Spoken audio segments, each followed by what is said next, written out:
Hello Telugu people. మనకు తెలిసినోళ్ళైతే వాళ్ళ ఇంటి ఫంక్షన్‌కి అయితే వాళ్ళైతే ఇన్వైట్ చేశారు. సో, నేనొక్కడినే ఉన్నాను. తోడు ఎవరు లేరు. నేను పోలేదు. కానీ వీళ్ళొచ్చేటప్పటికి లేట్ అయిపోయింది.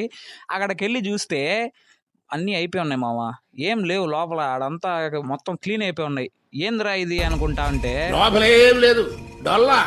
అది విషయం. సో, అలా అయితే ఏం లేదు మామ. మన కోసం అయితే ఆల్రెడీ అయితే రైస్ అండ్ కర్రీ అయితే ఎత్తిపెట్టేస్తున్నారు. సో, మన గ్యాంగ్‌లో ఎప్పుడు కూడా నాన్ వెజ్ తింటే వెజ్ తినే ఎదవ ఒకడు ఉంటాడు. అది ఈడే నా పక్కన ఉండేవాడే. వెజ్ తింటున్నాడు. రైస్‌కి పప్పు వేసుకుంటున్నాడు బిర్యానీకి. సో, మనం కూడా అయితే ట్రై చేసాం అనమాట. ఇదైతే బగారా రైస్ అండ్ ఇదైతే చికెన్ కర్రీ మామ. ఇంకా నెక్స్ట్ లెవెల్ ఉండింది.